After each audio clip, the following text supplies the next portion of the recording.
This podcast is Challenging Opinions and is presented by William Campbell.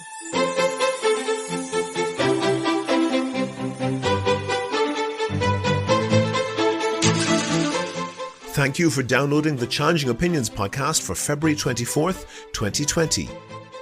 The United States is famous for championing the idea of freedom of religion, but what about freedom from religion? Can non-religious people just not observe, or do they need to organise to defend their rights? Let's hear from one of them.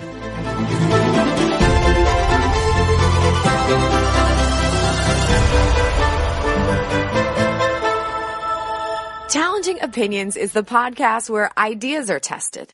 Whether you are left or right, conservative or progressive, devout or skeptic. What matters is the strength of your argument, not the strength of your voice. Coming up in a few minutes, do you feel like a repressed minority because some county dog catcher catches a dog in the name of God? Is that really such a big thing? I hear what you're saying. I hear what you're saying, but the way the law works, it's built upon established practices. So if you have, for instance, religious symbols in being allowed, you intermingle religion and government on a continuous basis. They're just used as foundations for saying, well, this is a Christian nation. And so now we can also add prayer in schools, and we can have ministers come and preach to our children in our public schools. That's coming up shortly, but first I want to thank all my donors on Patreon. I really appreciate everyone who contributes. For the people who don't know, Patreon is a system that allows people to donate $1 or $2 per podcast or per month, and that helps me to devote more time to research and to finding interesting guests. If you think that you could do the same, there's details on the website and at the end of the show. As of this podcast, something over 2,000 people have died from coronavirus infections, all but 6 of them in China. About 75,000 people have been confirmed as infected, again all but a handful in China. Of the 29 countries that have reported at least one infection, the majority have reported less than 10 infections, and as I say, the 28 countries other than China with reported cases have a combined total of 6 fatalities. This is clearly serious. 2,000 people dead is serious by any measure. We have the whole airline industry in chaos about an apparently faulty aircraft that led to the deaths of a fraction of that number. And the number of infections, along with the much smaller number of people dead, the death rate will be something around 2 or 3%. Those numbers aren't the whole story. Throughout what we know of human history, there have been pandemics with terrible consequences. The Spanish flu of 1918 killed at least 40 million people. It could have been up to 100 million, we don't really know. To put that in context, World War I, which had just ended, which resonates through our culture, which is still taught in detail in history classes, memorialized in thousands of locations across Europe and beyond, World War I has inspired hundreds of novels, poems, TV shows and films, not least the recent Oscar winner 1917. World War I killed less than 20 million people over 4 years. The Spanish flu, in just 1 year, killed an absolute minimum of double that. So it's worth paying attention to the coronavirus, not just because of the people already dead or infected, but because of the numbers of people who could potentially be infected in the future if the disease was left unchecked. But it's not being left unchecked. There are quarantines and other extreme measures being put in place to prevent its spread. You might have seen that stop-motion video, it hardly required stop-motion, of that Huo-Shenshan hospital being built from scratch in 10 days. Dozens of airlines, including British Airways and Lufthansa, have cancelled all flights to China. Many countries have banned Chinese people from even applying for visas to enter. Ships have been quarantined, millions have been donated, and China has closed down whole sectors of its economy, not to mention curtailing internal travel and even switching off elevator systems in large apartment blocks to discourage people from going out. Some of those measures might be the reason why the spread of the virus has been contained. In the past week or so, the number of new daily infections in China has been falling every day, and no other country has enough cases to make a meaningful measurement. That might not continue, but that's the situation as of now. Those measures seem to be the reason why the infection outbreak is being contained. Or they might not be the reason. For every Spanish flu, there are thousands of infections that kill a few people, or a few dozen, or nobody at all, and then they just disappear naturally. This sort of thing has a serious risk of a mild negative outcome, and a mild risk of a serious negative outcome. We don't know where on that scale, from Spanish flu to mild Chinese head cold, this or any other virus will fall. What I find interesting is the speed with which governments acted, closing borders, stopping air routes, quarantining ships, not to mention China closing down a huge chunk of its economy. It's interesting to compare that to the reaction to the threat, for example, of climate change, which by all accounts has a seriously high risk of a very serious outcome.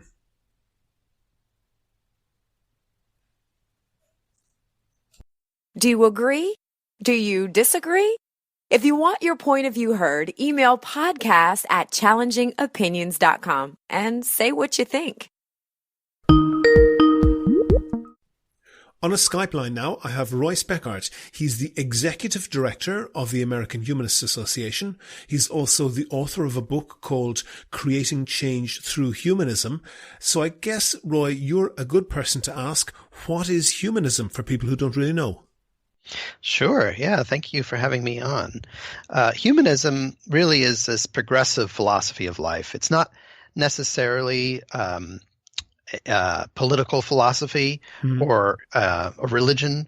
It's more of a worldview that kind of attempts to address all the areas that we encompass and face in our lives.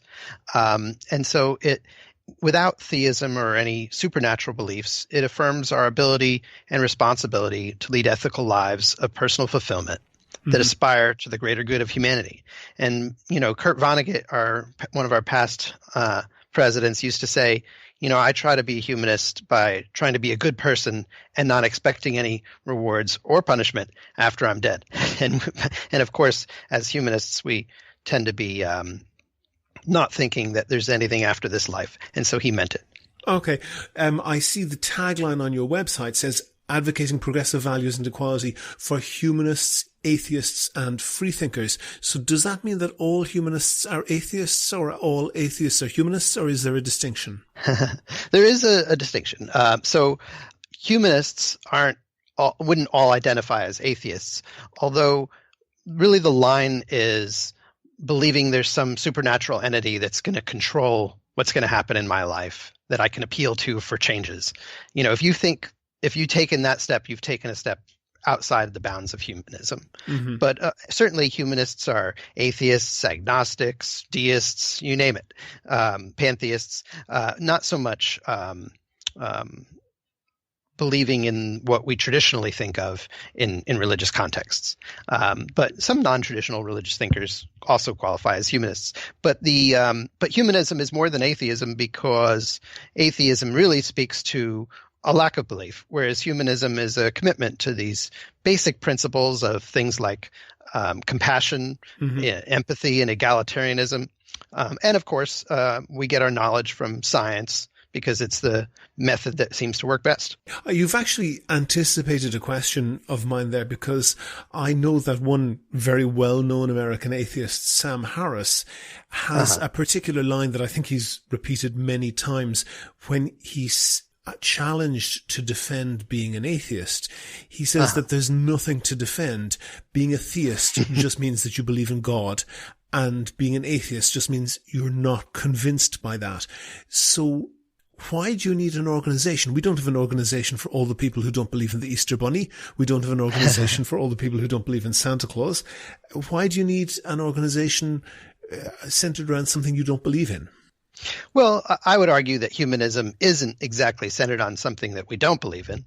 It's really, in fact, the modern humanist movement started about a century ago, a little more, when folks from Unitarian Universalist, Unitarian really, traditions, Quakers, secular Jews, folks who were leaders in these areas, but decided that they didn't believe there was this overriding supernatural being controlling things. So what does that mean for all these things we believe? And so they got together, they had these discussions. These discussions led to a journal called The New Humanist, which became our magazine, which predated our organization, and then our organization got started. So it really was, it did come out of this idea of something positive. You know, we want to try to come up with firm ethical standards that continue to evolve based on the best of modern knowledge. And I think there's something valuable to be had there, and some good advice to be given to policymakers, the general public, and the like, considering we're taking this from a scientific approach. The one question that strikes me there then is that a lot of people will ask, why? Why? Why be good if there's no God, if you're not going to be punished or rewarded in the afterlife? Why? Well, one real simple reason is that it makes us feel good. There's more reasons, but most philosophers say that one of the best things that really brings true and lasting happiness is providing that, trying to provide happiness to others. And so it just makes sense from even a selfish perspective to be altruistic. But beyond that, we want to live in a world that gives us the kind of positive experience that we want to have. And when we live in a world that it's like, when we try to create a world that's like that, we realize it's making rights and opportunities available for more people rather than less. And why do you want to live in a world like that? Because, again, it's going to be a more fulfilling, satisfying experience for ourselves and for those that we care about. I understand, and I don't want to get into sounding like a 3-year-old saying why. But you understand the point you understand the point that I'm getting. Maybe I sound like a 3-year-old quite often, but you understand the point that I'm making, that when you have a theistic religion, particularly the Abrahamic religions, the end point of that why is essentially because God says so. You are lacking that end point, aren't you?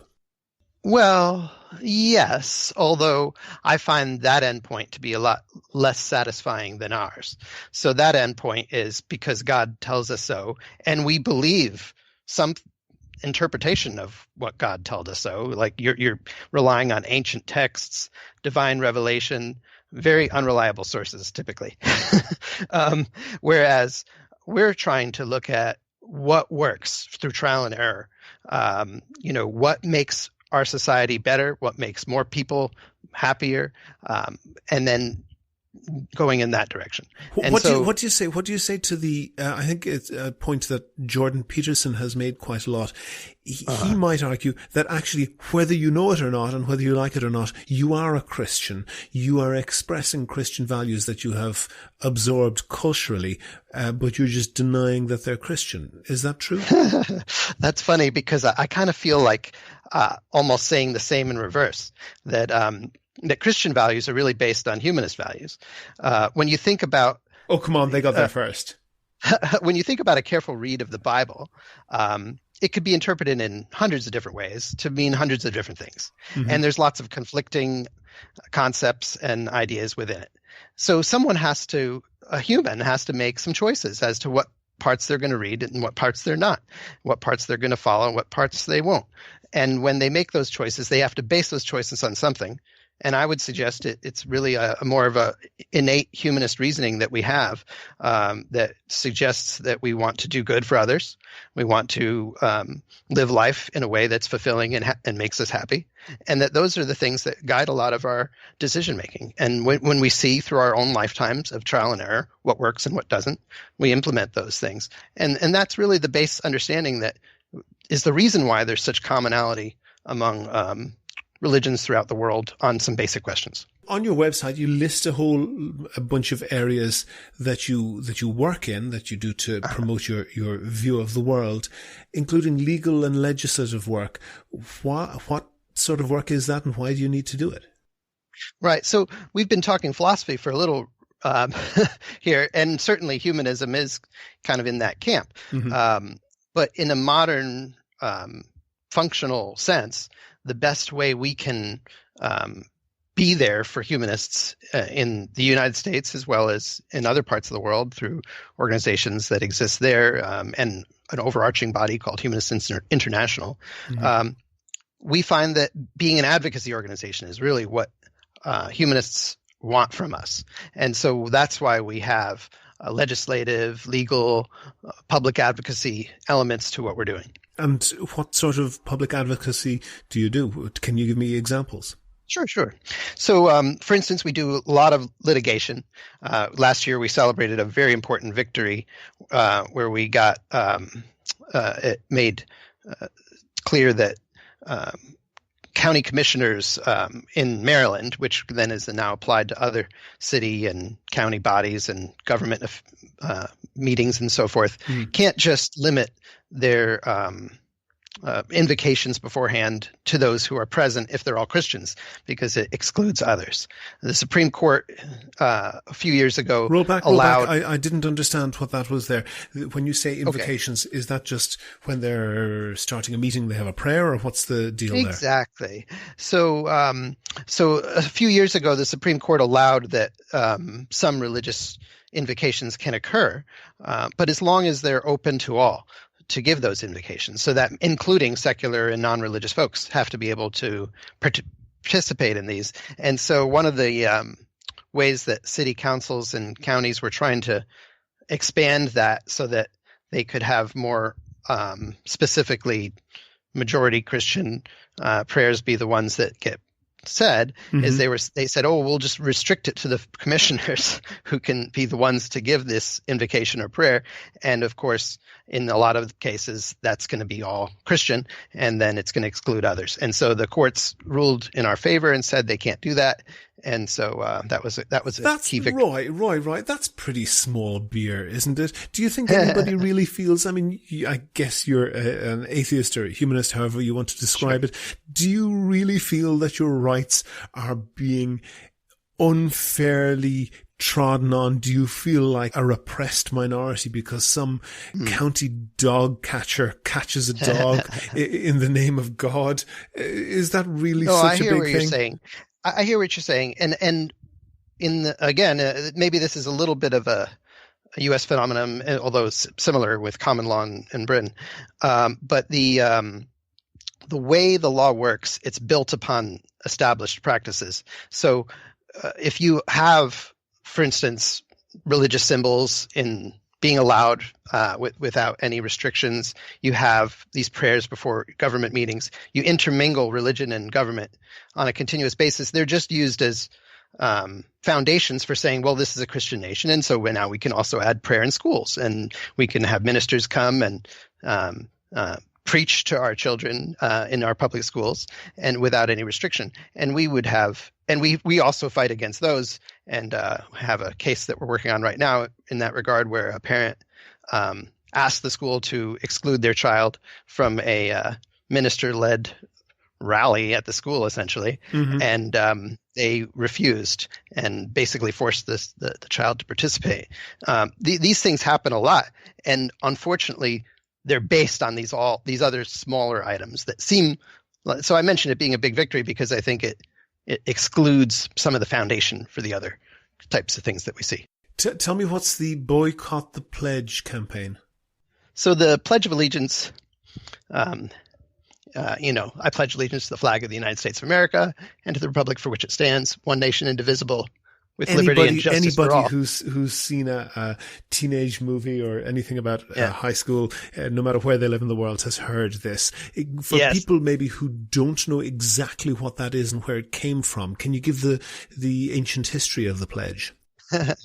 Well, I mean, it's been around for a long time in the United States, but in the 1950s, during the McCarthy era, where the U.S. government was so worried that we were going to be sliding towards communist atheism, they added "under God," ironically, right after the word "indivisible," dividing us along religious lines.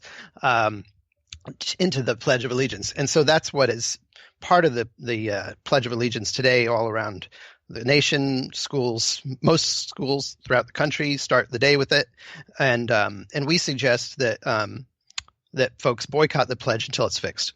Okay. It didn't come straight out of the US Civil War, but it was really thought up in the context of reuniting it. And it starts out, and as you said there, it's pledging allegiance to the flag. There were a couple of variations, pledging allegiance to the flag of the United States and the Republic, that is to say the United States. Right. And then in 1954, which, as you say on your website, was very much in the McCarthy era of the anti-communist witch hunts, the words "under God" were inserted. Right. Is that really such a big deal? Well, I mean, think about parents like myself who I have kids in public school, who go my kids are asked every day to hear this statement, and they're asked to stand up and repeat the statement that excludes them and their family every single day in a public school, government run. I think that's sickening, frankly. Really sickening?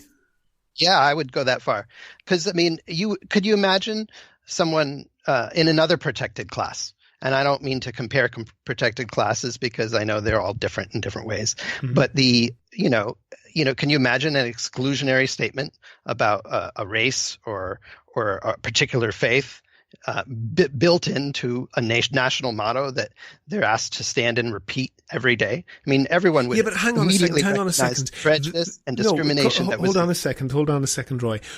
Whether you like it or not, religion, as well as being a religious belief, it's also the case that religion infuses our culture even in ways that we don't know. So, for example, the word goodbye is a contraction of the words "God be with you." That's where what it was originally said, and then it was shortened down. Do you really think that somebody saying goodbye is being exclusionary to you and your family? No, I think goodbye is a term that is no longer infused with the religious meaning. Now, I think that if you were to ask the folks who want to keep "under God" in the pledge whether they think the words "under God" have a religious meaning, I think everyone would agree that it does. I think they're not arguing. Those who want to see this remain there are not arguing that it's not a religious statement at all. It means nothing, and you should just leave it there. No, they're arguing that it demonstrates that this country is a religious country that is founded on a monotheistic belief, and we should put that in our statement. And that so there's not a lot of disagreement on whether this means something. Everybody seems to think it means something. It's just that we would argue that it's exclusionary. Okay, and I mentioned a while back there that the tagline for your website is advocating progressive values and equality for humanists, atheists, and freethinkers. Can conservatives be atheists? Sure. I think conservatives can be atheists, and they certainly can be atheists. We have, I don't know if you remember George Bush's old advisor, Karl Rove. Mm-hmm. He was an atheist. He was public about it, and he was definitely conservative. Yep. He wasn't exactly a humanist, though. There is a difference. But the fact that you can come up with that one example does tend to point towards the fact that it is an exception that proves the rule. Maybe. I mean, there is a tendency among atheists to be more liberal-minded, certainly when it comes to social issues, whether, the rights of LGBTQ folks and the equality for women and things like that. These are things that atheists tend to agree with across the board. Humanists in particular, since our commitment to compassion and egalitarianism, take that a step further. And really among humanists, it's with the exception to the rule to have significantly conservative values. Now, but I do see it once in a while when there's some competing values at stake. You get things like gun control issues. Some want a very strict gun control. Some think that reduces individual liberties. And so those competing values suggest that maybe we should take a closer look at it. Similar with end-of-life choices. Most humanists by far support some kind of death with dignity, things like that. But some are concerned that people might get manipulated if there's too much leeway for these things, and we don't want people to be manipulated. And so, there's competing values. But you would agree that the overriding tendency is that being an atheist / being a humanist goes hand in hand with being at the left end of the spectrum politically. Well, there's statistically, a very strong association it is. Statistically, it is. And I think that atheism definitely moves one a little to the left. I do think there's a much bigger jump when you add humanism. Sure.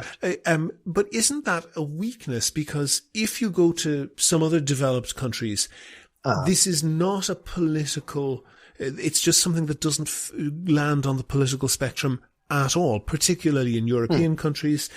Most people would have no idea, and you were able to cite the one example of a conservative atheist, but most people in most European countries would have no idea what religion their politicians are, and would have no expectation that they are in any way religious, although some of them are.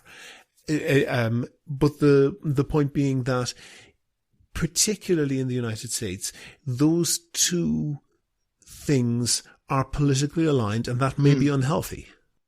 I think it's unhealthy on the other side of the spectrum. So I think the reason I think that atheists, one of the reasons I think that atheists skew left, at least, is that those who are trying to merge church and state, those who are trying to bring religion and government together, are very much on the far fundamentalist right. These are strong traditional religious fundamentalists who are pushing these agendas. And so obviously atheists are self-preservation going to take the opposite view, and that automatically puts them on opposition with those on the right and makes them a little on the left. So I think that does happen here. But it's a reaction to the dominant majority conservative Christian culture. Do you kind of, as a lot of, I think, Americans on the left do, hanker after the setup that exists in perhaps some European countries? I think there is a lot to be said for it, especially how it's come to be over time. I know that didn't happen overnight, but we do have, like you said, the matter of an individual politician's religion is not such an important factor there as it is here, and we would like to get to that point, no doubt. What is Darwin Day? Darwin Day, coming right up February 12th here, to celebrate Charles Darwin's achievements on discovering and publicizing the ideas about evolution, which is an important thing with, especially in a country where so many haven't yet accepted this. Mm-hmm. And what do you do? Do you have street parties, parades, ticker tape, fireworks? What do you do? What do you do for Darwin Day? Quite a variety, frankly. We have a couple hundred groups around the country that celebrate in different ways. Some of them just do community service works, blood drives, cleanups, and things like that to show that we're out there, we're using our heads and making decisions that will help others. And I mean, clearly you're choosing Darwin rather than any number of other important scientists from the past few hundred years. You're really trying to stick it to the religious, the religious creationists, aren't you? Perhaps there's an aspect to that. I wouldn't deny. Darwin obviously has his flaws too, related to some of his thinking that is quite outdated today. But he did was one of the key folks where we transitioned away from religious thinking toward accepting something big that we learned through the scientific process, that we didn't just come here because someone said, boom, you're there. It came through a long evolutionary process. And finally, Roy, if you had to address someone who disagrees with you fundamentally, who's just completely at the other end of the spectrum in terms of thinking, what one sentence, one short argument could you give them that you think would be the killer, most convincing argument? I think that the most convincing argument is the argument of what works. So the explanations that you derive through the scientific process, through trial and error, through observation, through analysis, Mm-hmm. those produce results that are consistent and work. And their method, relying on ancient texts and divine revelation, unfortunately doesn't have that kind of reliability. Roy Speckhardt, Executive Director of the American Humanist Association, thank you very much for talking to me. Thank you. Have you read a blog post or an opinion piece that you think is really right or really wrong? Tell us why. Email podcast@challengingopinions.com and let's discuss it on the next show. Go to the website for sources and links to what we were talking about. And while you're there, please like the show on Facebook, follow @ChallengingO on Twitter, and follow Roy Speckhardt @Roy Speckhardt. And get in touch with me if you can suggest a guest or a topic for a future show. Also, thanks to everyone who's signed up as a patron on Patreon so far. I appreciate them all. They help me to devote more time to researching topics and guests. And if you could do the same as them and donate $1 or $2 per podcast or per month, go to patreon.com/challengingopinions, or you'll find that link on the website. Also, you can find out how to subscribe to the podcast for free on your computer, on your phone, or by email. It's all at www.challengingopinions.com. The Challenging Opinions podcast is produced and presented by me, William Campbell. Thank you for listening.